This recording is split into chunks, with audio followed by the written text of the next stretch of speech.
الرجيم بسم الله الرحمن الرحيم الحمد لله رب العالمين الصلاة والسلام على أشرف الأنبياء والمرسلين وعلى آله وأصحابه ومن تبعهم بإحسان إلى يوم الدين أما بعد கண்ணியத்துக்குரிய இஸ்லாமிய சகோதரர்களே சகோதரிகளே, நம் அனைவர் மீதும் அல்லாஹ்வுடைய சாந்தியும் சமாதானம் என்றென்றும் உண்டாகட்டும். அஸ்ஸலாமு அலைக்கும் வரஹ்மத்துல்லாஹி வபரகாத்துஹு. அல்லாஹ்வுடைய உதவியால் மிக வேகமாக ரமலானின் ஒவ்வொரு நாட்களையும் நாங்கள் ஒவ்வொரு நாளையும் கடந்து கொண்டிருக்கின்றோம். அந்த அடிப்படையில் லுஹருடைய தொழுகைக்கு பின்னால் இன்ஷா அல்லாஹ் ரமலான் முழுக்க தொடர்ச்சியாக சஹாபாக்களின் வாழ்க்கை வரலாற்றை கற்றுக்கொள்ள வேண்டும் என்ற நல்ல நோக்கத்திலே நபித்தோழர்கள்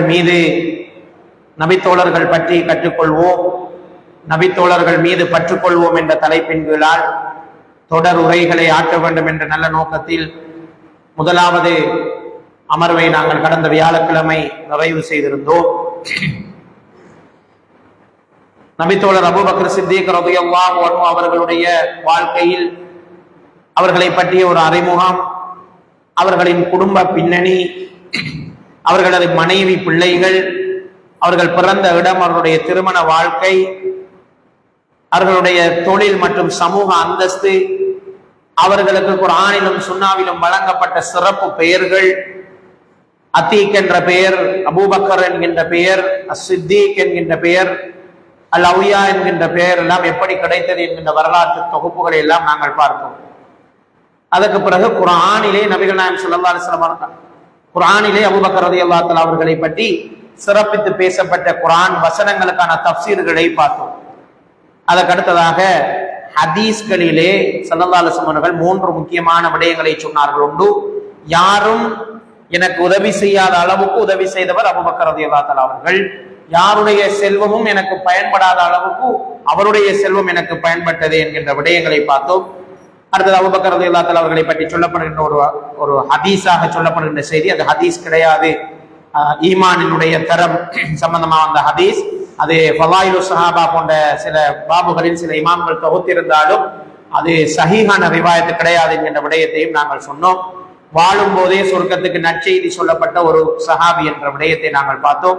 இறுதியாக ஸல்லல்லாஹு அலைஹி வஸல்லம் அவர்கள் மரணிக்கின்ற போது அவர்களைத்தான் இமாமத்துக்கு பொறுப்பாக நியமித்திருந்தார்கள் என்ற விடயங்கள் பார்த்து முடிக்கிறது.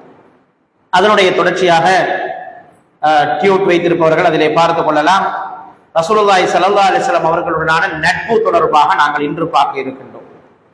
அபூபக்கர் ரலியல்லாஹு தஆலா அவர்களுக்கும் ரசூலுல்லாஹி ஸல்லல்லாஹு அலைஹி வஸல்லம் அவர்களுக்கும் இடையிலான அந்த நட்பு என்பது மிக நீண்ட வரலாற்றை கொண்டது. ஒரு நட்புக்கு இலக்கணமாக சொல்லக்கூடிய இருவர் தான் இந்த 2 பேர். அவர்களுடைய நட்பு உலக வரலாற்றிலேயே பேசப்பட்ட ஒரு நட்பாக காணப்படுகிறது. ஒரு உன்னதமான நட்பு. அது வெறுமனை வளமையான நண்பர்களுக்கு இடையிலே இருக்கிற நட்பு என்பதற்கு அப்பால் ஒரு ஈமானிய நட்பு, ஒரு பிரிக்க முடியாத ஒரு இணைப்பாக, ஆன்மீக மானசீக ரீதியான ஒரு நட்பாக அவர்கள் இருவருக்கும் இடையிலே அந்த நட்பு இருந்திருக்கிறது. நுபுவத்துக்கு முன்னரேயே, நபித்துவம் கிடைப்பதற்கு முன்னரேயே ஸல்லல்லாஹு அலைஹி வஸல்லம் அவர்களோடு நெருங்கி பழகிய ஒரு நண்பராகத்தான் அபூபக்கர் ரலியல்லாஹு தஆலா அவர்கள் இருக்கின்றார்கள். அவர்களுடைய ஸல்லல்லாஹு அலைஹி வஸல்லம் அவர்களுடைய நேர்மை, அவருடைய உண்மை தன்மையை அபூபக்கர் ரலியல்லாஹு தஆலா அறிந்து, நான் ஏற்கனவே சொன்னேன், இந்த ஹனீஃபுகளுடைய கூட்டத்துக்கு ஸல்லல்லாஹு அலைஹி வஸல்லம் அவர்களை அழைத்து சென்றவரே அபூபக்கர் ரலியல்லாஹு தஆலா அவர்கள் தான். அந்த அளவுக்கு அவர்கள் இருவரும் மிகச் சிறந்த நண்பர்களாக இருந்தார்கள். 2 பேருமே ஹனீஃப்களில் ஒருவராகத்தான் இருந்தார்கள். மது, சூதாட்டம் போன்ற தீய பழக்கங்கள் எதுவுமே அவர்களிடத்திலே சிறிய வயது முதலே இருந்தது கிடையாது.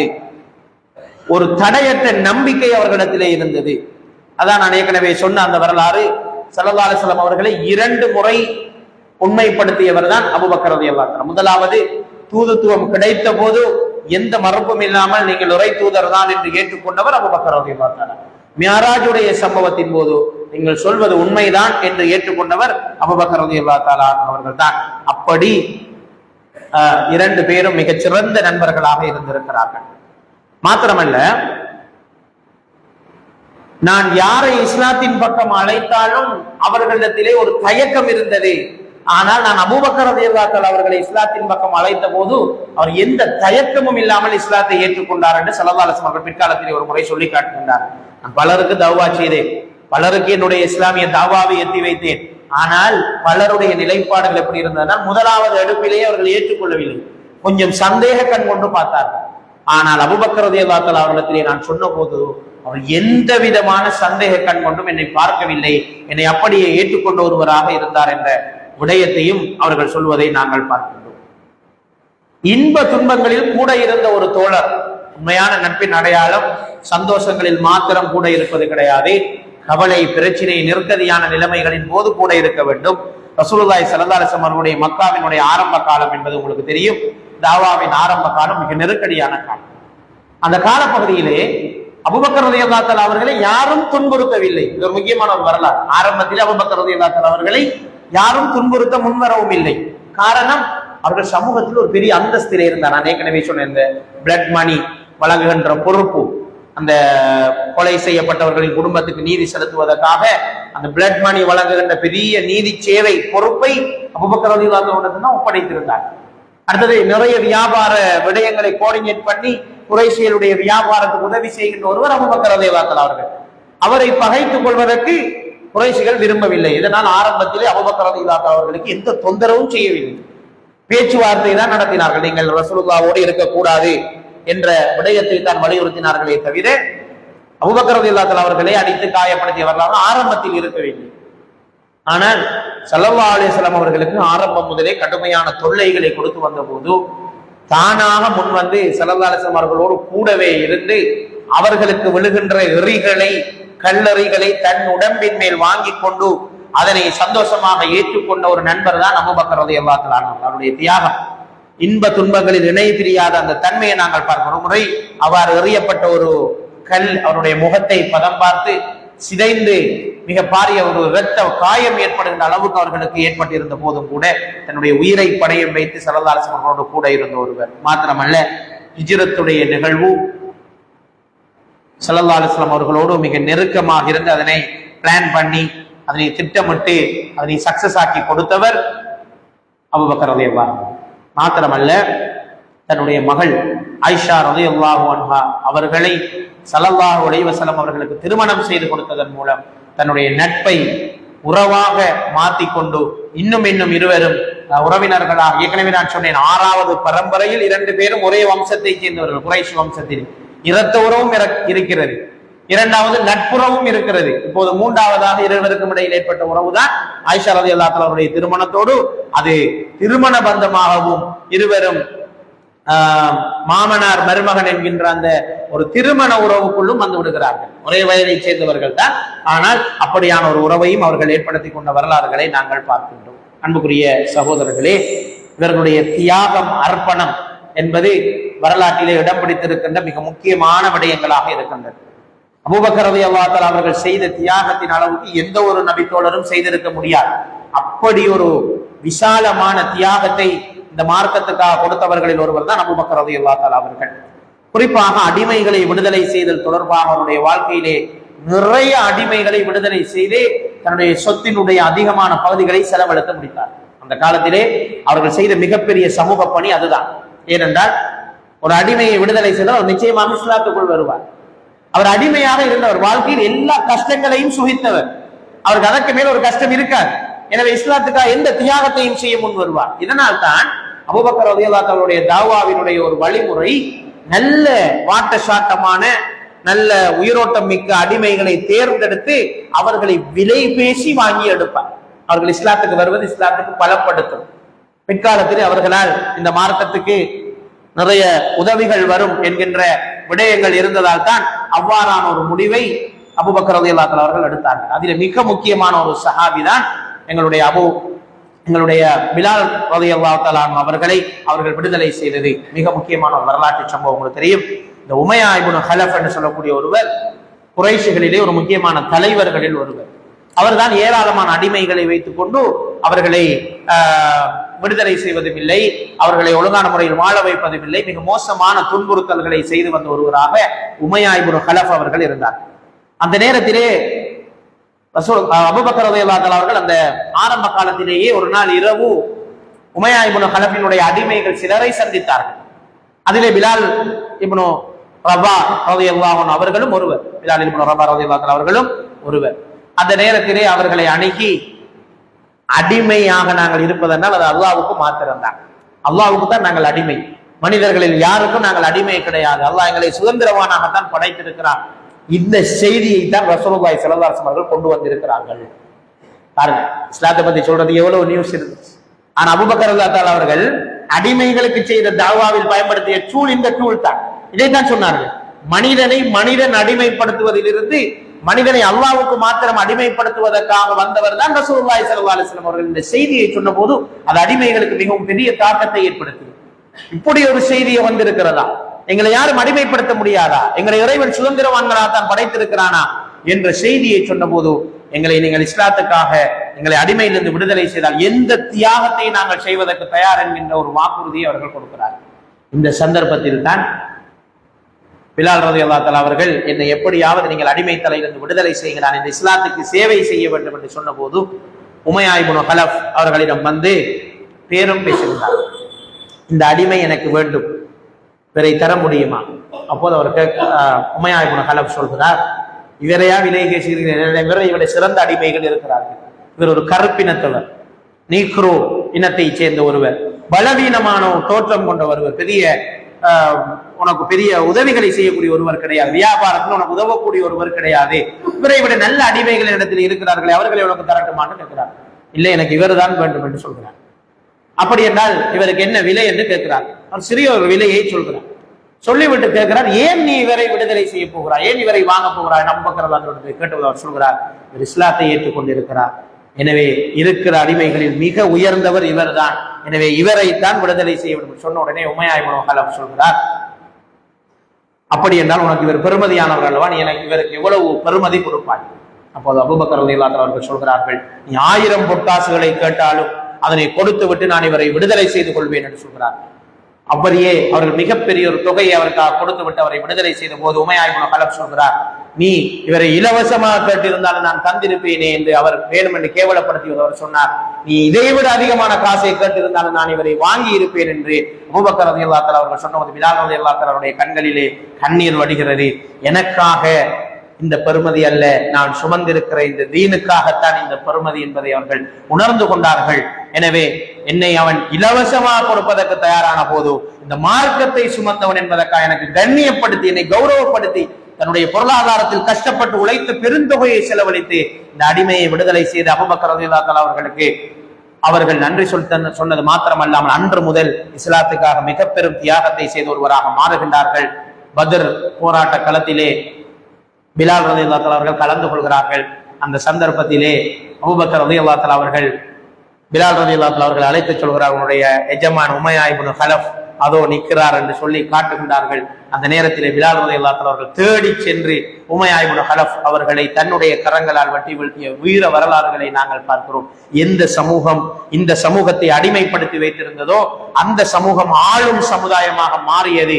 எந்த சமூகம் மனிதர்களினுடைய மனித உரிமைகளை பறித்து மனிதாபிமானத்தை குழி தோண்டி புதைத்து நாங்கள் தான் உலகத்தின் ராஜாக்கள் என்று ஆண்டு கொண்டிருந்தார்களோ அவர்கள் அடிமைப்பட்டு போன ஒரு வரலாறு பிற்காலத்தை உருவாக்கி காட்டியது என்கின்ற வரலாறுகளை நாங்கள் பார்க்கிறோம்.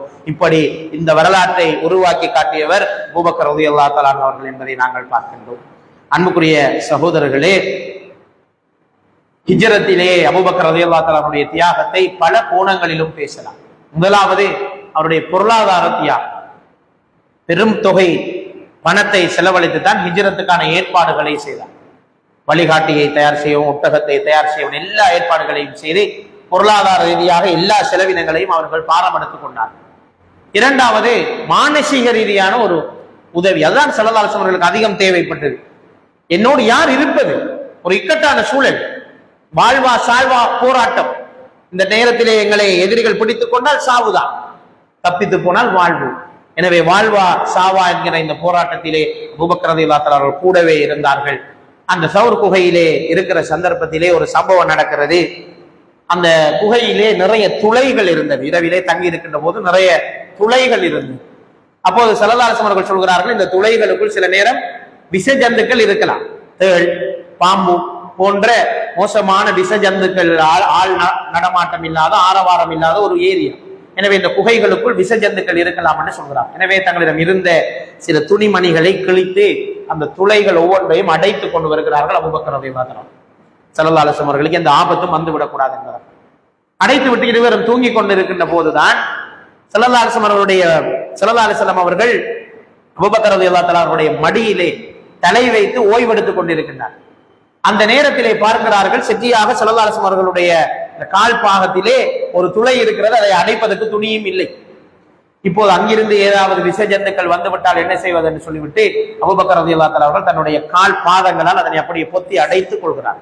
அதெல்லாம் எதுவும் வெளியே வந்துடக்கூடாது, என்னுடைய இறை தூதருக்கு ஒரு சின்ன காயமும் ஏற்பட்டு விடக்கூடாது என்கின்ற அந்த பாசம், அந்த நட்பு, அந்த உறவு, அந்த நேசம் காலை வைத்து அடைத்துக் கொண்டார்.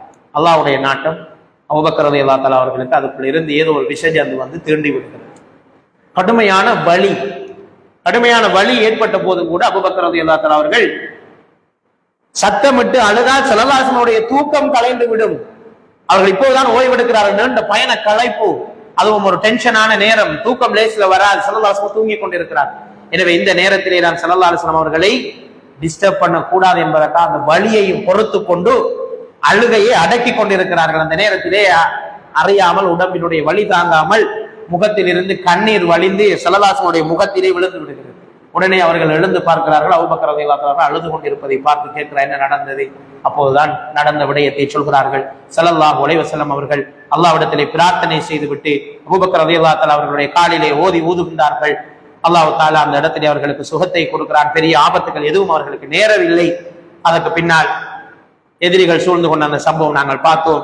அதுக்கு பிறகு அல்லாஹ் தஆலா குர்ஆன் வசனத்தை இறக்கி, உங்களோடு நாங்கள் கூடவே இருக்கிறோம், நீங்கள் கவலைப்பட வேண்டாம், லா தஹஸன் இன்னல்லாஹ மஅனா என்று சொன்ன அந்த வரலாற்று நிகழ்வுகள் நிகழ்ந்ததை நாங்கள் பார்க்கின்றோம். பத்ர் போராட்டத்திலே இன்னும் ஒரு உன்னதமான சம்பவம் நடக்கிறது. இதுவும் ஒரு முக்கியமான ஒரு சம்பவம். அபூபக்கர் ரலியல்லாஹு அன்ஹு அவருடைய வாழ்க்கையில் நடந்த, இதெல்லாம் நாங்கள் கற்பனை பண்ணி பார்க்க முடியாத ஒரு தியாகம். இப்படியெல்லாம் எங்களால் தியாகம் செய்ய முடியுமான்னு கற்பனை பண்ணி கூட பார்க்க முடியாத அளவு தியாகங்களை நாங்கள் பார்க்கின்றோம். பத்ர் போரிலே அபூபக்கர் ரலியல்லாஹு அன்ஹு அவர்கள் இஸ்லாத்துக்காக போராடி கொண்டிருக்கிறார்கள். அவருடைய ஒரு மகன், மூத்த மகன் அப்துர் ரஹ்மான் என்று சொல்லக்கூடிய ஒரு மகன் எதிர் அணியிலே போராடி கொண்டிருக்கிறார். இந்த பத்ர் போராட்டம் அந்த பெரிய ஒரு தர்ம சங்கடமான ஒரு போராட்டம். சொந்தக்காராக்கள் தான் போராடினது. ஏன்னா மக்காவாசிகளுக்கும் இடையில் நடந்த ஒரு போராட்டம் தான் அது. ஆரம்பத்திலே முஹாஜிர்கள் தான் கூடுதலாக இந்த போராட்டத்திலே கலந்து கொண்டிருந்தார். அப்ப அந்த நேரத்தில் அபூபக்கர் ரலியல்லாஹு அன்ஹுடைய மகன் அப்துர் ரஹ்மான் இஸ்லாத்தை அப்போது ஏற்றிருக்கவில்லை. அவர் எதிர் அணியிலே நின்று போராடி கொண்டிருக்கின்றார். இந்த போராட்டம் நடந்து பல வருடங்களுக்கு பிறகு அப்துர் ரஹ்மான் இஸ்லாத்தை ஏற்றுக்கொள்கின்றார். இஸ்லாத்தை ஏற்றுக்கொண்டதற்கு பிறகு ஒரு நாள் எல்லோரும் ஹாசியமாக பள்ளிவாசலில் இருந்து அமர்ந்து பேசிக் கொண்டிருக்கிற நேரத்திலே அப்துர் ரஹ்மான் ரலியல்லாஹு அன்ஹு அவர்கள் இஸ்லாத்தை ஏற்றுக்கொண்ட பிறகு அவர் சொல்கிறார், தந்தையே, ஒரு சம்பவம் உங்களுக்கு ஞாபகம் இருக்கிறதா? இந்த பத்ர் போராட்ட களத்தண்டு கடுமையான போராட்டம் போய் கொண்டிருந்தது. நான் என்னுடைய வாளை உருவிக்கொண்டு எதிரிகளை வெட்டுவதற்காக எதிரிப்படையிலிருந்து போராடி கொண்டிருந்தேன், ஒரு முஸ்லிம் அல்லாத ஒருவனா. அப்போது என்னுடைய வாளுக்கு கீழால் நீங்கள் வந்தீர்கள். நான் உங்களை வெட்டி இருக்க வேண்டும், ஆனால் என்னை பாசம் தடுத்து விட்டது, நான் உங்களை வெட்டவில்லை என்று தந்தை மீது கொண்ட அந்த பாசத்தை வெளிப்படுத்தி அழகாக சொன்னபோது அபூபக்கர் ரலியல்லாஹு அன்ஹு அவர்கள் சொன்னார்கள், மகனே, நான் உன்னை தேடினேன், எனது வாளுக்கு கீழ் நீ வந்திருந்தால் அப்போது என்னை பாசம் தடுத்து இருக்காது. என்னுடைய ஈமான் தான் அந்த நேரத்திலே எனக்கு உற்சாகத்தை தந்திருக்கும். நிச்சயமாக நான் அல்லாஹ்வினுடைய எதிரியாக இருந்த உன்னை வெட்டி வீழ்த்தி இருப்பேன் என்று அபூபக்கர் ரலியல்லாஹு அன்ஹு அவர்கள் சொன்னார்கள் என்றால் அவருடைய ஈமானினுடைய உறுதியை தான் நாங்கள் இதிலே பெத்த பிள்ளை. ஆனால் கொள்கை என்று வருகின்ற போது, ஈமான் என்று வருகின்ற போது, இஸ்லாம் என்று வந்து வருகின்ற போது அதனை விட்டுக் கொடுப்புக்கு இடமில்லை என்பதை அபூபக்கர் ரலியல்லாஹு அன்ஹு அவர்கள் மிக சொற்கானவர்கள். நாங்கள் பார்த்தோம் அவருடைய அந்த பண்புகள்ல ஒன்றுதான் அவர் மிக சாஃப்ட் ஹார்ட்டட். நான் சொன்னேன் நேற்று, அவருடைய பண்புகள்ல உண்டு, அவருடைய சிறப்பு பெயர்கள் உண்டு. அவ்வளவு மென்மையான இளகிய மனம் கொண்ட ஒருவர். ஆனால் அந்த இளகிய மனம் என்பது ஈமானிய விடயத்துக்கு கிடையாது. ஈமான் என்று வந்து விட்டால் அங்கே உறுதிதான். அதுதான் சஹாபாக்களினுடைய அந்த வலிமை. எனவேதான் தன்னுடைய மகனை பார்த்து இப்படி சொன்னார்கள், நான் உன்னுடைய வாளுக்கு கீழே வந்து நீ என்னை தப்பிக்க வைத்தாய், ஆனால் என்னுடைய வாளுக்கு கீழ் நீ வந்திருந்தால் அன்றைய தினம் நிச்சயமாக உன்னை நான் வெட்டி வீழ்த்தி இருப்பேன் என்று சொல்லுகின்ற அந்த வார்த்தை வெறும் வார்த்தைகள் அல்ல, அந்த ஈமானிய உறுதியினுடைய வெளிப்பாடு என்பதைத்தான் நாங்கள் பார்க்கின்றோம். அன்புக்குரிய சகோதரர்களே, அபூபக்கர் ரலியல்லாஹு தஆலா அவருடைய கொடை பண்புக்கு எத்தனையோ ஆதாரங்களை நாங்கள் சொல்லிக் கொண்டு போகலாம். அதிலே தன்னுடைய ஒட்டுமொத்த செல்வத்தையும் சமூகத்துக்காக செலவழித்த ஒரு மிக பெரும் தியாகம். அப்படிப்பட்ட செல்வந்தர்களை இன்று நாங்கள் கண்டுகொள்வது மிக மிக அரிதான ஒரு விடயமாகவே இருக்கு. அப்படியான செல்வந்தர்கள் என்று கண்டுகொள்வது மிக அரிதான ஒரு விடயமாக, ஒரு சிலர் தான் இப்படி இன்று நாங்கள் அப்படி பார்க்கக்கூடிய, அந்த அளவுக்கு நாங்கள் சொல்லக்கூடிய ஒப்பிடக்கூடிய அளவுக்கு யாரும் இல்லை என்றுதான் சொல்ல வேண்டும். ஓரளவுக்கேனும் சமூகத்திலே தியாகத்தோடு செலவழிக்கின்ற செல்வந்தர்களுடைய தொகை மிக அரிது. ஆனால் அபூபக்கர் ரலியல்லாஹு தஆலா அவர்கள் போன்ற செல்வந்தர்கள் எப்படிப்பட்டவர்கள் என்றால், அவர்களுடைய ஈமானினுடைய ஒரு உறுதி இருந்தது. என்ன தெரியுமா? ஸல்லல்லாஹு அலைஹி வஸல்லம் அவர்கள் சொன்ன ஒரு வார்த்தை, மா நகஸ மாலுன் மின் சதகா. இது இஸ்லாத்திலே ஒரு அடிப்படை விதி. மா நகஸ மாலுன் மின் சதகா. சதகா கொடுப்பதினூடாக செல்வம் குறையாது. இது ஸல்லல்லாஹு அலைஹி வஸல்லம் அவருடைய ஒரு ஹதீஸ். மா சதகா மா, அதாவது மா நகஸ மாலுன் மின் சதகத்தின், சதகா கொடுப்பதினூடாக செல்வம் குறையாது என்று ஸல்லல்லாஹு அலைஹி வஸல்லம் அவர்கள் சொன்னார். இதை அபூபக்கர் ரலியல்லாஹு தஆலா அவர்கள் உட்பட அங்க இருந்த எல்லா சஹாபாக்களும் ஈமான் கொண்டிருந்தார், அதை உறுதியாக நம்பினார்கள். எனவேதான் இப்படி சதகா கொடுக்க அவர்களால் முடிந்த. இந்த ஈமான் எங்களிடத்திலே குறையும், இந்த ஈமான் எங்களிடத்திலே குறையும். அதனால்தான் நாங்கள் சதகா கொடுக்கும் போது ஒரு வகையான அச்சம் ஏற்படும், செல்வம் குறைந்து விடும் என்ற அச்சம் எங்களுக்கு ஏற்படும். அது ஷைத்தான் கொண்டு வருவதாக குர்ஆனே சொல்கிறது. அந்த எண்ணம் ஷைத்தான் உங்களுக்கு எதை கொண்டு வாக்களிப்பான்? உங்களுக்கு வறுமையை கொண்டு அவன் வாக்களிப்பான். வறுமையை தான் உங்களுக்கு சொல்லுவான், உனக்கு இல்லையே செலவழி என்றுதான் சொல்லுவான். இந்த ஈமான் அபூபக்கர் ரலியல்லாஹு தஆலா அவர்களுக்கு உறுதியாக இருந்தது. கொடுத்தா குறையறல்ல வாப்பா, கொடுத்தா வரும் என்ற நம்பிக்கை இருந்தது. எத்தனை குர்ஆன் சொல்கிறது, அல்லதீன யுன்ஃபிகூன ஃபீ அம்வாலிஹிம் அல்லதீன யுன்ஃபிகூன அம்வாலஹும் ஃபீ ஸபீலில்லாஹ். அல்லாஹ்வுடைய பாதையிலே செல்வத்தை செலவழிப்பவர்களுக்குரிய உதாரணம் என்ன? மஸலுல் லதீன யுன்ஃபிகூன அம்வாலஹும் ஃபீ ஸபீலில்லாஹ் கமஸலி ஹப்பா. ஒரு வித்துக்கு உதாரணம், அம்பதத் சபா சனாபில், அது 7 கதிர்களை முளைப்பிக்கும். ஃபீ குல்லி சும்புலத்தின் மியத்து ஹப்பா, அந்த ஒவ்வொரு கதிரிலையும் திருப்பி 100 வித்துக்கள் உருவாகும். எத்தனை மடங்கு? 700, 700 டைம்ஸ், 700 மடங்கு மீண்டும் உங்களுக்கு திருப்பி வரும் என்ற இந்த குர்ஆன் வசனத்தை அபூபக்கர் ரலியல்லாஹு தஆலா அவர்கள் உட்பட சஹாபாக்கள் ஈமான் கொண்டிருந்தார். ஸல்லல்லாஹு அலைஹி வஸல்லம் அவர்கள் சொன்ன அந்த மா நகஸ மாலும் மின் சதகா என்ற வசனத்தை ஈமான் கொண்டிருந்தார்கள். இதுல விளைவு என்ன தெரியுமா? எல்லாத்தையும் கொடுப்பான், வெச்சிட்டு கொடுக்கறது இருக்கிறத அப்படியே கொடுப்பாங்க. ஏன் இது குறை இல்லையே வாப்பா, இது செலவு கணக்கு இல்ல, வரவு கணக்கு. இதை எழுதணும் எந்த குளத்துல? வரவு பக்கம் தான் இதை எழுதணும், கணக்குல. இது நம்மளோட வரவு, கொடுத்ததுதான் வரவு. நாளைக்கு மறுமையில கணக்கு வழக்கு பார்க்கும்போது நாம செலவழிச்சது, திண்டது, குடிச்சது, உடுத்தது, கழிச்சது எல்லாம் செலவு பக்கம். எதெல்லாம் வரவு பக்கம்? நாங்க கொடுத்து அடுத்த மனுஷனுக்கு எதெல்லாம் பிரயோஜனப்பட்டுச்சோ, அல்லாஹ்வுடைய பாதையில எதெல்லாம் செலவு வச்சோமோ அதெல்லாம் நம்மளோட வரவு பக்கம் தான் அங்க சேவ் ஆயிருக்கு. இதுதான் அபூபக்கர் ரலியல்லாஹு தஆலா அவருடைய ஈமான். இந்த ஈமான் விளைவு தான் தபூக் போராட்டத்தில் தானே ஜும்மாவின் சொன்ன அந்த சம்பவம். தபூக் போராட்டத்திலே உமர் ரலியல்லாஹு தஆலா அவர்களுக்கும் அபூபக்கர் ரலியல்லாஹு தஆலா அவர்களுக்கும் இடையிலே அந்த ஈமானிய போட்டியிலே அவர்கள் ஒட்டுமொத்த செல்வத்தை கொண்டு வந்து கொடுத்தார்கள். சில வரலாற்று ஆசிரியர்கள் சொல்றாங்க, அபூபக்கர் ரலியல்லாஹு தஆலா இப்படி தந்த சொத்துக்களை முழுமையா சதக்கா செஞ்சது மொத்தம் 4 தடவை. மொத்தம் 4 தடவை. இதுல 2 படிப்பினை என்ன தெரியுமா? 4 தடவைண்டா மத்த 3 தடவையும் திருப்பி 0ல இருந்து உழைச்சிக்காரு மனுஷன். அப்ப அவர் எப்படிப்பட்ட உழைப்பாளி, எப்படிப்பட்ட வியாபாரி. 4 தடவை கொடுத்தேன். அதுல இன்னொரு படிப்பினை நமக்கு என்னது பாசிட்டிவான ஒரு படிப்பினையும் இருக்கு. என்னண்டா 4 தரம் கொடுக்கறதுக்கு உழைச்சிருக்கிறார் மனுஷன். 4 தரம் கொடுக்கிற அளவுக்கு செல்வத்தை சேர்த்திக்கிறார். நல்ல பிசினஸ் செஞ்சுக்கிறார். ஓடி ஓடி உழைத்திருக்கிறார். உழைக்காம இருக்க உழைத்திருக்கிறார். பள்ளிவாசலுக்குள்ள இருந்து கொண்டு அல்லாஹ் தருவான் தவாக்குள் வைத்துக் கொண்டிருக்கல, அல்லாஹ்ல தவக்குள் வச்சுட்டு இறங்கி போய் உழைச்சிருக்கிறார். அதனாலதான் 4 தடவை இப்படி அல்லாஹ்வுடைய பாதையில முழுமையாக தன்னுடைய சொத்துக்களை கொடுக்கிற அந்த உணர்வு வந்தது. கொடுத்திருக்கிறார், சொத்து இருந்ததாலதான் கொடுத்தார், இல்லாட்டி இப்படி கொடுக்க. இது முதலாவது விஷயம். 2வது நாங்க எடுத்துக்கொள்ளக்கூடிய படிப்பின் என்னன்னா, ஒவ்வொரு தடவும் கொடுக்குற நேரம் அவரோட நம்பிக்கை என்ன தெரியுமா? திருப்பி வரும், இது திருப்பி அல்லாஹ் தஆலா என்ன கொண்டு வந்து சேர்ப்பான் என்ற நம்பிக்கையில தானே கொடுத்தார். எனவேதான் அல்லாஹ் தஆலா அவர்களுக்கு கொண்டு வந்து திருப்பி திருப்பி சேர்த்திருக்கிறான். எனவேதான் அவர்கள் இவ்வாறு ஒட்டுமொத்த செல்வத்தையும் அவர்கள் கொடுத்திருக்கிறார்கள் என்பதை நாங்கள் பார்க்கிறோம். எந்த அளவுக்கு சொன்னா, சில வரலாற்று ஆசிரியர்கள் எழுதுறாங்க, ஊட்ட தைக்கிறதுக்கு வச்சிருந்த ஊசி நூலையும் எடுத்துட்டு வந்தார். எங்கேயாவது யுத்தத்துல இதுவும் தேவைப்படும் சொல்லி எடுத்துட்டு வந்தார். ஊசி நூல், ஒரு அற்பமான பொருளை கூட வீட்டில் வைக்கவில்லை அவர். ஊசி நூலை கூட எடுத்துக்கொண்டு வந்தார், இதுவும் அல்லாஹ்வுடைய பாதையில போகட்டும், நான் உங்களுக்கு திருப்பி கொண்டு வந்து தருவேன், உங்களோட குடும்பத்துக்கு தேவையானது நான் திருப்பி கொண்டு வந்து தருவேன் நம்பிக்கையோட அபூபக்கர் ரலியல்லாஹு தஆலா இந்த தபூக் போராட்டத்துக்கு கொண்டு வந்து கொடுத்தார்கள். எனவேதான் அல்லாஹ்வையும் மா அபுகைத யா அபூபக்கர், எதை வச்சுட்டு வந்தீங்க அபூபக்கர் என்று கேட்ட போது அல்லாஹு வ ரசூலுஹு, அபுகைது அல்லாஹு வ ரசூலுஹு, அல்லாஹ்வையும் அவனுடைய தூதரை மட்டும் வச்சுட்டு வாரு என்று சொல்றதுக்கு எப்படி ஒரு தைரியம் வேண்டும், எப்படி ஒரு உள பக்குவம் வேண்டும், எப்படி ஒரு ஆன்மீக பரிபக்குவ நிலை வேண்டும். இப்படி ஒரு வார்த்தையை வந்து சொல்வதற்கு எதையும் விட்டு வைக்காம எல்லாத்தையும் கொண்டு வந்திருக்கிறேன் இஸ்லாத்துக்கா என்று சொல்றேன்டா, எப்படிப்பட்ட ஒரு ஆன்மீக பரிபக்குவம் வேண்டும். இதுதான் அபூபக்கர் ரலியல்லாஹு தஆலா அவர்களுடைய சதகா என்பதை நாங்கள் பார்க்கின்றோம்.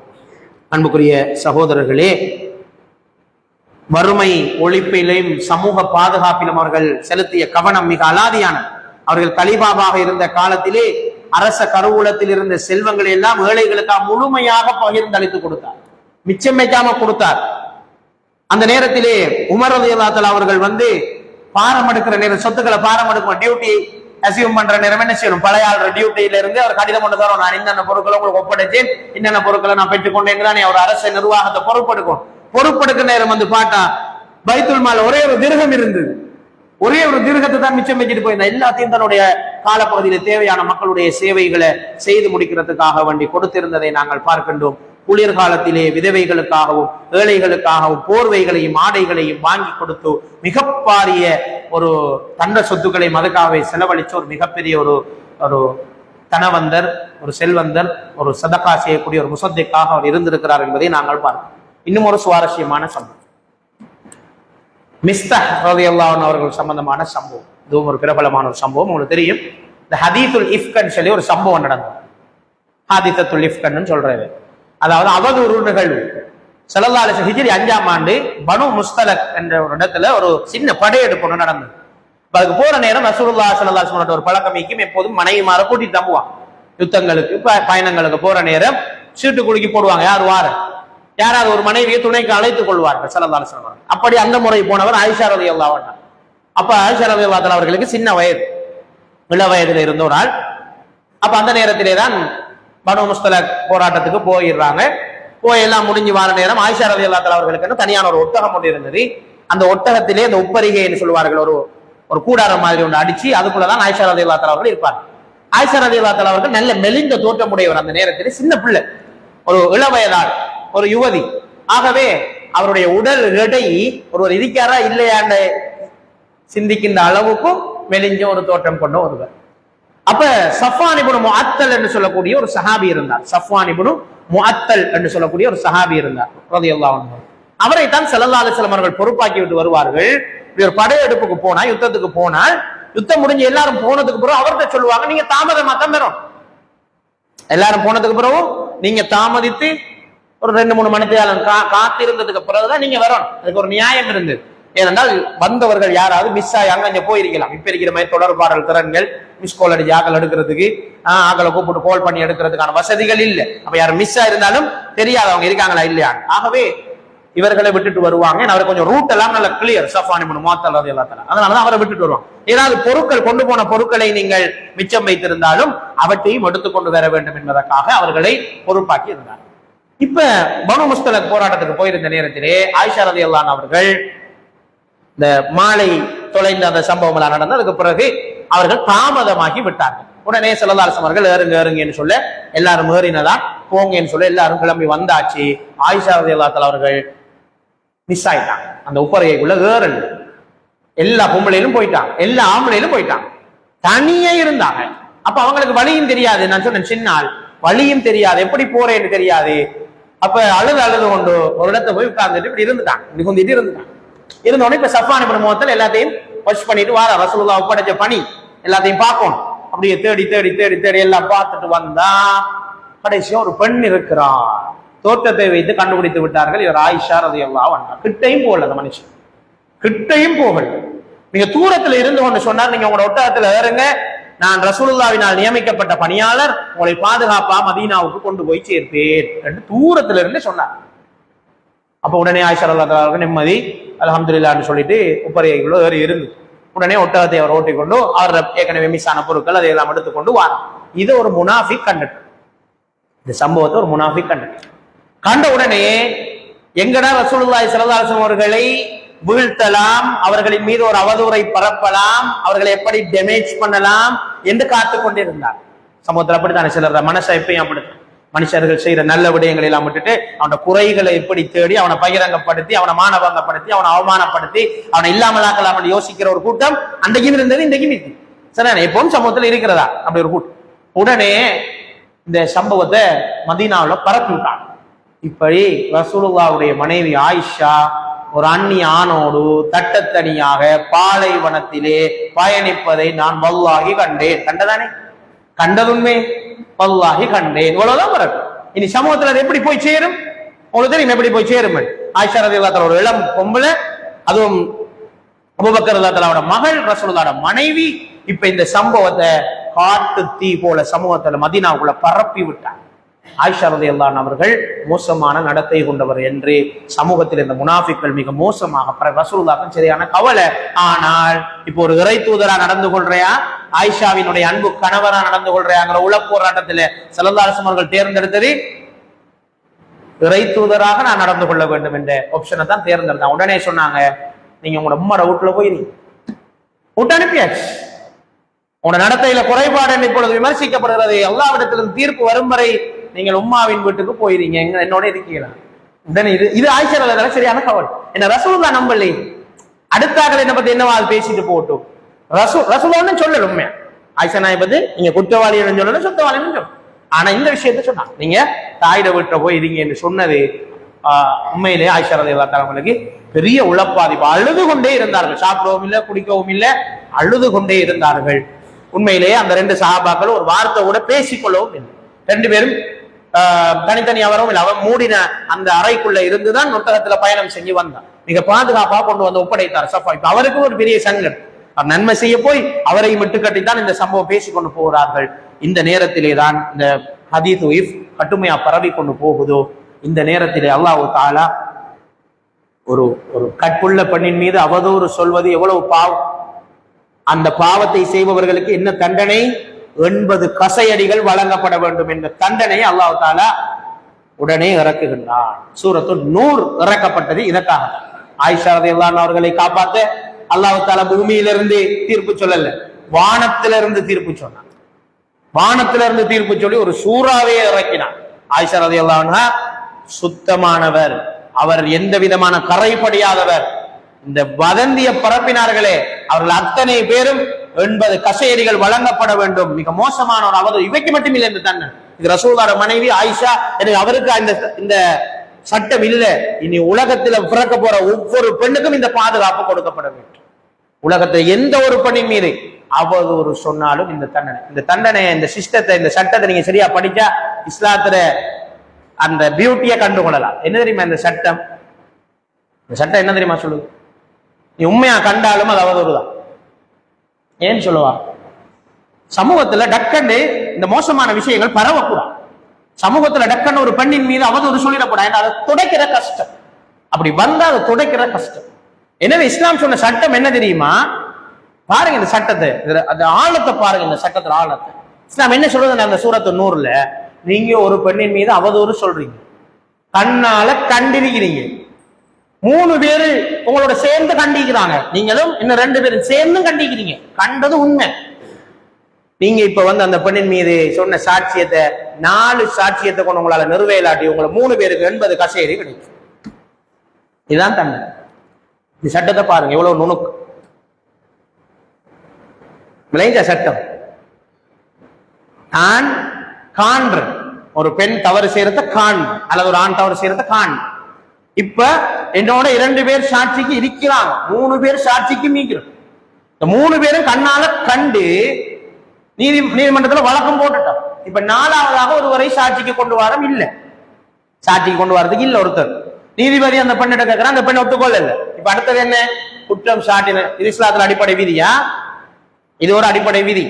என்ன விதி, யாரு குற்றம் சாட்டப்பட்டாரோ அவர் ஒத்துக்கொண்டா தண்டனை.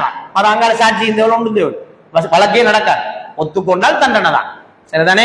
ஆனால் அவர் ஒத்துக்கொள்ளலையா, அல் பையினத்து அலல் முத்தஇ, இதுதான் சட்ட விதி. ஸல்லல்லாஹு அலைஹி வஸல்லம் சொன்னார்.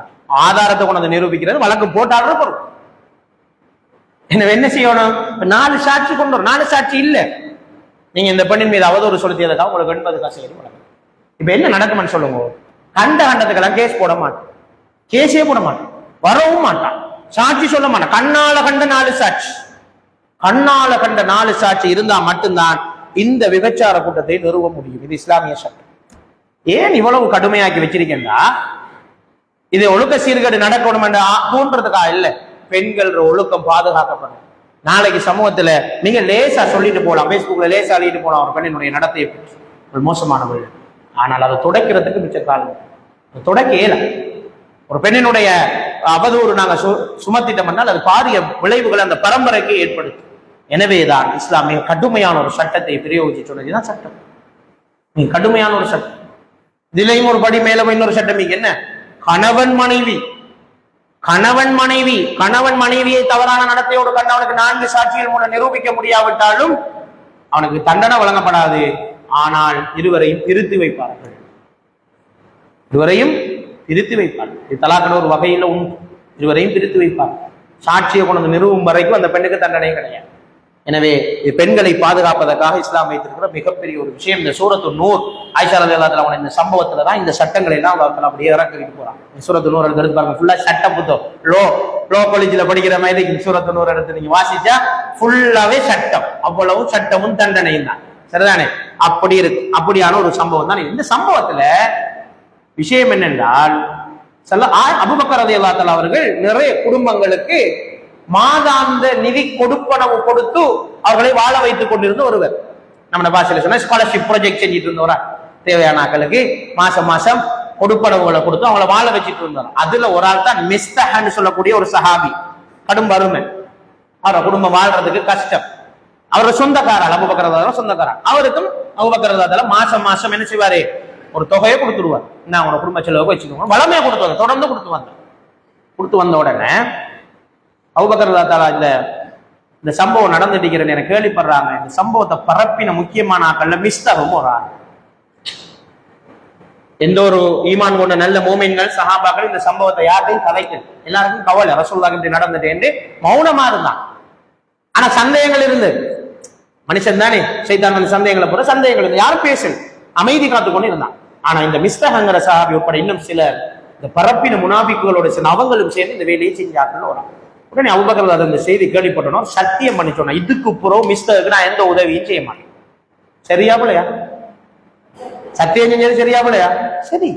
தந்த மகளுக்கு, ரசூலுல்லாஹ்வுடைய மனைவிக்கு அவதூற மோசமா ஆதாரம் இல்லாத ஒரு செய்தியை பரப்பிருக்கிறியே, உனக்கு உதவி செஞ்ச எனக்கு எல்லாம் நீ பரப்பிருக்க, எனவே நான் உனக்கு உதவி செய்ய மாட்டேன் என்று சத்தியம் பண்ணினா. இப்ப குர்ஆன் வசனம் இறங்குது, 24வது அத்தியாயத்தினுடைய 22வது வசனங்கள் இறங்குது. அல்லாஹ் தஆலா சொல்கிறான், அபூபக்கரே நீங்களா இப்படி சத்தியம் பண்ண? அது அல்லாஹ்வுடைய விஷயம், இது உலக விஷயம். என்ன எப்படி நீங்க முடிச்சு போடுவீங்க? நீங்க கொடுத்த சதக்கா தொடர்ந்து கொடுப்போம், அப்பதான் நீங்க உண்மையான மூமின் என்று அல்லாஹ் தஆலா குர்ஆன்ல வசனத்தை இறக்கி விட்டான். உடனே அபூபக்கர் ரலியல்லாஹு தஆலா அழுதாங்க. என்ன பத்தி அல்லாஹ் தஆலா இப்படி சொல்லிட்டானே, நான் இப்படி சொல்லிட்டேனே கவலைப்பட்டு அழுதாங்க. மிஸ்தஹுடைய வீட்டுக்கு போனான், என்ன பத்தி என்னன்னாலும் சொல்லு, இதை பத்தி எதனாலும் கதை, உனக்கு தார நிதி எனக்கு சக்தி இருக்கும் வரைக்கும் தொடர்ந்து கிடைத்துக் கொண்டே இருக்கும் என்று சொல்லி அவரை விட்டு போய் மீண்டும் சத்தியத்தை முறித்து விட்டு சத்தியத்தை முறித்ததற்கான பரிகாரத்தையும் தேடி கொண்டான். பாருங்க, இது கடமையான சதக்காவா, ஜகாத் அவர் கொடுத்தது இல்லை. கடமையான ஜகாத்தை அவர் கொடுத்த இல்லை. கொடுக்கணும் ஏதாவது கட்டளையா இல்ல. ஆனா வளமையா செஞ்சு வந்த ஒரு இபாதத்தை ஒரு நல்லடியார் நிறுத்துறது அல்லாஹ் விரும்ப. கொடுத்தா கொடுக்கும், அவன் என்னையா செஞ்சுட்டு போ, அவன் விஷயத்தை அல்லாஹ் பார்த்துக்கிட்டு. நீங்க உங்களோட குவாலிட்டியை இழந்துருவான். அபூபக்கர் தான் கொடுக்குறாள், தான் தடுக்கிறாள் இல்லை என்றதுதான் குவாலிட்டி, அதைத்தான் நீங்க மெயின்டைன் பண்ணும். மிஸ்டர் என்ன இப்படித்தான் என்றது அவருடைய குவாலிட்டி, அதை அவர் பார்த்துக்கட்டும். நீங்க உங்களோட குவாலிட்டியை மெயின்டைன் பண்ணுங்கன்னு சொல்லி அபூபக்கர் ரலியல்லாஹு தஆலா அவர்களை அல்லாஹ் தஆலா குர்ஆன்ல வசனத்தை இறக்கி நெறிப்படுத்தின இந்த சம்பவம் எல்லாருக்கும் ஒரு பெரிய படிப்பு. எங்களை எல்லாருக்கும் நீங்கிற ஒரு விஷயம் என்னன்னா, நாங்க யாருக்கு செய்வோம்னா எங்களுக்கு மனசுக்கு பிடிச்சாக்கள் பிரச்சு. ஆனா அல்லாஹ் அப்படி சொல்ல, பிடிக்காதீங்க செய்யும். நமக்கு அநீதி செஞ்சவனுக்கு சதக்கா கொடுக்கும். நமக்கு அநீதி செஞ்சவன், நம்ம குடும்பத்துக்கு அநீதி செஞ்சவன், நம்மளை பத்தி மோசமா காய்ச்சி தெரியும் பரவாயில்ல, அவனுக்கு கொடுக்கும். அதுதான் ஈமான். அதுதான் ஈமான் என்று இங்க அபூபக்கர் ரலியல்லாஹு தஆலா அவர்களுடைய சம்பவத்திலே வாரத்தை நாங்க பார்க்கலாம். புகாரியிலே 4757 ஹதீஸிலே இந்த சம்பவம் மிக விரிவா வருது. இந்த மிஸ்தனுடைய சம்பவம் குர்ஆன்ல சூரத்து நூரினுடைய 22வது வசனத்தை நீங்க எடுத்து பார்த்தால் அபூபக்கர் ரலியல்லாஹு தஆலா அவர்களை அல்லாஹ் தஆலா நெறிப்படுத்தின இந்த சம்பவம் பதிவா இருக்கிறத நாங்க பார்க்கலாம். இப்படி அபூபக்கர் ரலியல்லாஹு தஆலா அவர்கள் செஞ்ச அந்த தியாகங்கள், அவங்க செஞ்ச அந்த அவங்களுடைய அந்த கொடை பண்பு என்பது நம்ம யாருமே நெருங்க இயலாத அளவுக்கு மிக பாரிய கொடைகளாக இருக்கிறத நாங்க பார்க்கலாம். அதே மாதிரி தான் தாரிக் திமிஷ்கிலையும் தாரிக் அல் குலஃபா அல் இமாம் சுயூத்தி ரஹிமஹுல்லாஹ் அவர்களும் ஒரு சம்பவத்தை பதிவு செய்யறாங்க. இது நேரடியாக சியாவு சித்தாவில் எதுலையுமே பதிவாகல இந்த ஹதீஸ். ஆனா ஒரு சம்பவம், இந்த சம்பவம் பிரபலமான ஒரு சம்பவம். அபூபக்கர் ரலியல்லாஹு தஆலா அவர்கள் கலீஃபாவாக இருந்த ஒரு காலம், கலீஃபாவா பொறுப்பேற்ற காலம். அந்த நேரத்துல மதீனாட இறுதி கால பகுதியில ரசூலுல்லாஹி ஸல்லல்லாஹு அலைஹி வஸல்லம் ஒரு செய்தியை சொன்னார்களா, மதீனாட எல்லைப்புற கிராமம் ஒன்றில் ஒரு மூதாட்டி இருக்கிறார், அவருக்கு உதவி செய்யறதுக்கு யாருமே இல்லை, உறவினர்கள் எல்லாம் இல்லை, ஒரு தனி மனிதராக வாழ்ந்து கொண்டிருக்கிறார், அவருக்கு பணிவிடை செய்யக்கூடியார்கள், பணிவிடை செய்யுன்னு சொன்னாங்க.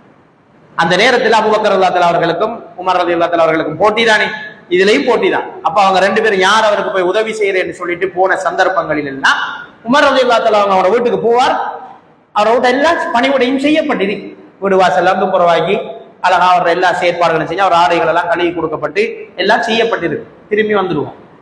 இப்படி பல தடவை போய் ஏமாந்து இருக்கிறார்.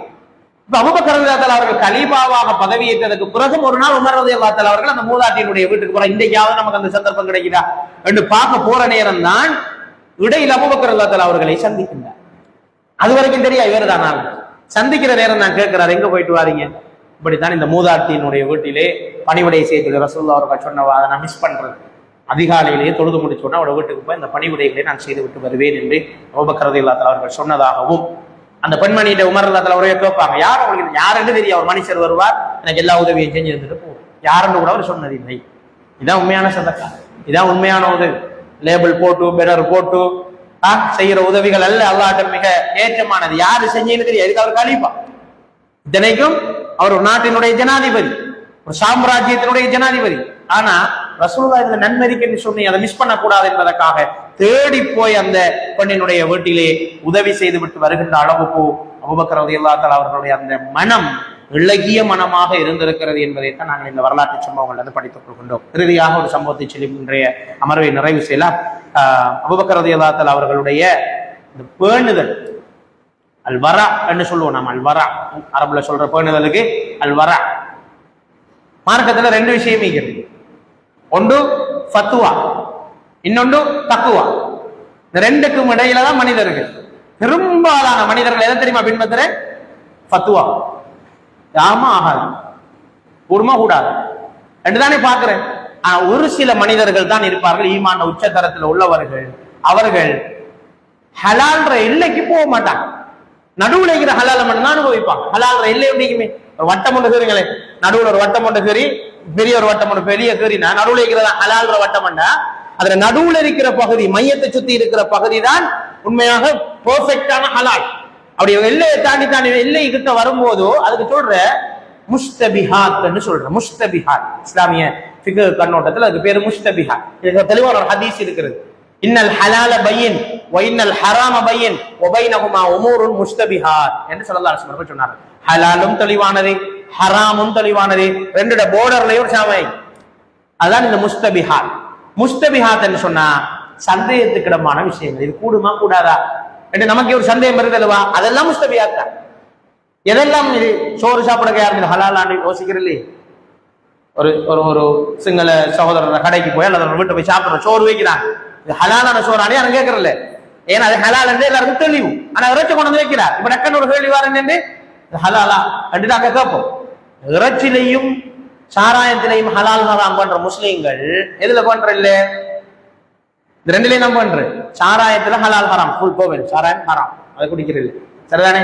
இறைச்சி சாப்பிடவே மாட்டாங்க, ஹராமான இறைச்சி வைத்திரே கூடாங்கிறது மிக கவனம். ஆனா ஹலால் ஹராம் இது ரெண்டுலையுமா பார்க்க சொல்லி இஸ்லாத்துல? எல்லாத்துலயும் பார்க்க சொல்லி, எல்லாத்துலயும் பார்க்க சொல்லி. பார்க்கிற பார்வையில ஹலால் ஹராம் வைக்க இல்லையா?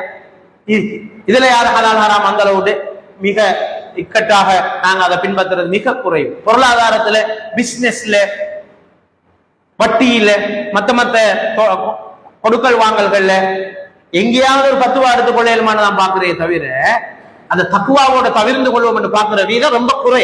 இதைத்தான் இந்த ஹதீஸிலே ஸல்லல்லாஹு அலைஹி வஸல்லம் சொன்னார்கள். எப்படின்னு சொன்னா, இந்த வபைனஹுமா உமூருன் முஸ்தபிஹாத், ரெண்டுக்கு நடுவுல ஒரு விடயம் ஒன்று இருக்கிறது, அது கொஞ்சம் சந்தேகத்துக்கிடமான விடயம். ஹலால் தான், ஆனா சந்தேகத்துக்கிடமான ஹலால் என்று சொல்லிவிட்டு அவர்கள் ஒரு உதாரணத்தை சொன்னார்கள். என்னன்னா, ஒரு ஆடு ஒரு ஆள் காணிக்குள்ள மேயுது. அந்த காலத்துல இந்த உதாரணம் ரொம்ப பொருத்தம். ஒரு காணிக்குள்ள ஒரு ஆடு மேயுது, வேலி கம்பி அடிச்சிரு, கம்பி வேலி அடிச்சிக்கு. இந்த ஆடை எங்க மேய விடக்கூடாது தெரியுமா? வேலி பக்கமா மேய விடக்கூடாது. என்ன செய்யும் தெரியுமா? ஆடு டக்குன்னு தலையை தூக்கி எங்கால போடும், பக்கத்து வளவுக்காரன வளவுக்குள்ள தலையை போடும். கம்பி வேலிக்குள்ளால ஆடு தலையை போட்டு அங்கால வைக்கிற புள்ள சாப்பிடு, ஹராம் தானே, நம்மட புள்ளி இல்லையே, அடுத்தவன புள்ளு.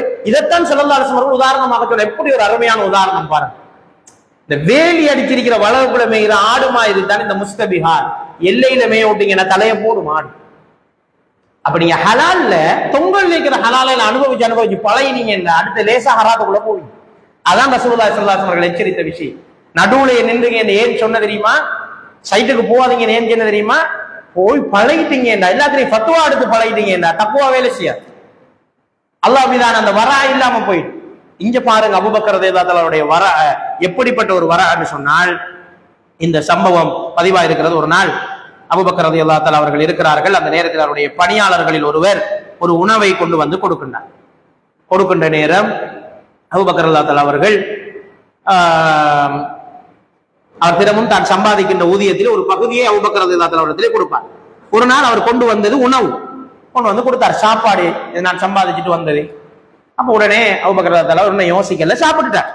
சாப்பிட்டதுக்கு பிறகுதான் கேட்டார், இது எப்படி வந்த இந்த சாப்பாடு, நீங்க எங்க இருந்து உழைச்சிட்டு வந்தீங்க, என்ன தொழில் செஞ்சு உழைச்சிங்க என்று கேட்ட நேரம் அவர் சொன்னார், இது அறியாம காலத்துல நான் குறி சொல்ற பழக்கம் கொண்டிருந்தேன்.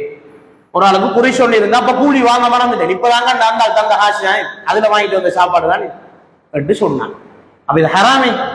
உடனே இது நேரடியா உண்மையா அபூபக்கர் ரலியல்லாஹு தஆலா அவர்கள் ஹராம் கிடையாது. ஏன்? அவர்கள் அதனை ஹராமான வழியில் பெற்றுக் கொள்ளவில்லை. அவர் நேரடியாக ஹலாலா தான் பெற்றுக் கொள்றார். தந்த உணவைத்தான் அவர் சாப்பிடுறார். ஆனால் அவருடைய பேணுதான் நான் சொல்றேன், தக்குவாவுக்கும் ஃபத்வாவுக்கும் இடையிலான வித்தியாசம் தான் அது. உடனே அவர்கள் சொன்னார்கள், ஏன் நீங்கள் இதனை என்னை சொல்லவில்லை, நீ என்னை அழித்து விட்டாய். அப்படியே சொன்னார், ஹலப்பு தனி, நீ என்னை அழித்து விட்டாய், ஹராத்தை சாப்பிட வச்சுட்டு என்ன அப்படின்னு சொல்லிட்டு தன்னுடைய 2 விரல்களையும் அப்படியே தொண்டை குழிக்குள்ள போட்டு குத்தி வாந்தி எடுத்து அந்த உணவை அப்படியே வெளியேற்றி விட்டார்கள். சொன்னார்கள், என்னுடைய உயிரே போனாலும் சரி, இந்த உணவின் மூலமாக ஒரு சொட்டு ரத்தம் என்னுடைய உடம்புல போய் ஹராமான ரத்தம் ஓடுறதை நான் அனுமதிக்க மாட்டேன்னு சொல்லிட்டு அப்படியே துப்பி விட்ட அந்த சம்பவத்தை நாங்க பாக்குறோம். ஹில்யத்துல் அவுலியாலையும் இது வருது, சஹீஹுல் புகாரிலையும் இந்த சம்பவ வாரத்தை நீங்க பார்க்கலாம். எப்படிப்பட்ட பேணுது, எப்படிப்பட்ட ஒரு வரா இருந்திருக்கிற அபூபக்கர் ரலியல்லாஹு தஆலா அவர்கள் என்பதை தான் நாங்கள் பார்க்கணும். சாப்பிட்டு முடிஞ்சு போனதுக்கு பிறகுதான் தொண்டை குழிக்குள்ள 2 கைகளை போட்டு வாந்தி எடுத்து, அது ஹராம் என்னுடைய உடம்புல சேர்ந்துடக்கூடாது என்பது எவ்வளவு கவனம். ஆனா இன்னைக்கு நம்ம உழைக்கிற பிசினஸ்ல, நம்முடைய சேவையில, நம்முடைய அரசு சேவையில, மத்த சேவையில இருக்கிற நாங்கள் எங்களுடைய சம்பளம், எங்களுடைய வருமானம் ஹலாலாகத்தான் எனக்கு வருகிறது என்பதை உறுதிப்படுத்திக் கொள்ளவில்லை என்றால் எங்களுடைய நிலை என்ன என்பதை நாங்கள் சிந்தித்து பார்க்க வேண்டும். எனவேதான் இஸ்லாம் முஸ்தபிஹாத்தின் பக்கம் போகவானான்னு சொல்லும், சந்தேகத்துக்கிடமான விஷயங்களின் பக்கம் போகவானான்னு சொல்லும். சந்தேகத்தினுடைய சட்டம் என்ன என்று ஸல்லல்லாஹு அலைஹி வஸல்லம் ஒருவர் வந்து கேட்டார், யா ரசூலுல்லாஹ், சந்தேகத்தினுடைய சட்டம் என்ன? தெளிவா சொன்னாங்க ரசூலுல்லாஹ், சந்தேகம் நீங்கும் வரைக்கும் அதை தொடாது என்று சொன்னார். லேசான பத்துவா, சந்தேகம் நீங்கும் வரைக்கும் தொடாது, அதான் அதுக்குரிய பத்துவான்னு சொன்னார்கள். எனவே சந்தேகமான விடயங்களை விட்டு தவிர்ந்து கொள்வத விஷயத்துல அபூபக்கர் ரலியல்லாஹு தஆலா காட்டிய பேணுதலை நாங்கள் பார்க்கிறோம். இன்னும் அவர்களுடைய பேணுதலுக்கும் கொடை பண்புகளுக்கு நிறைய சம்பவங்கள் உதாரணமாக இருக்கின்றன. இன்ஷா அல்லாஹ் நாளைய தொடரிலும் அபூபக்கர் ரலியல்லாஹு தஆலா அவர்களுடைய ஏனைய வரலாற்று பக்கங்களை இன்ஷா அல்லாஹ் நாங்கள் தொடர்ந்தும் பேசுவோம். வல்ல அல்லாஹ் தஆலா இப்படிப்பட்ட அபூபக்கர் ரலியல்லாஹு தஆலா அவர்களோடு நாளை மறுமையிலே அவர்களோடு வாழக்கூடிய பாக்கியத்தை அல்லாஹ் தஆலா எங்களுக்கும் எனக்கும் உங்களுக்கும் நசீபாக்க வேண்டும். அல்லாஹ்வுடைய தூதர் அவர்களோடும் அவருடைய தோழர்களோடும் நாளை மறுமையிலே ஜன்னத்துல் ஃபிர்தௌஸிலே நானும் நீங்களும் வாழ்வதற்கு வல்ல அல்லாஹ் தஆலா தௌஃபீக் செய்தருள்வானாக. எங்களையும் இப்படியான பேணுதலான தக்வா உள்ள மனிதர்களாக, இஹ்லாஸுடைய கொடை கொடுக்கக்கூடிய மனிதர்களாக அல்லாஹ் தஆலா இந்த ரமலானில் எங்களை மாற்றி அருள்வானாக. வாஹிரு தஅவானா அனில் ஹம்துலில்லாஹி ரப்பில் ஆலமீன். வஸ்ஸலாமு அலைக்கும் வரஹ்மத்துல்லாஹி வபரகாத்துஹு. سبحانك اللهم وبحمدك أشهد أن لا إله إلا أنت أستغفرك وأتوب إليك. السلام عليكم ورحمة الله.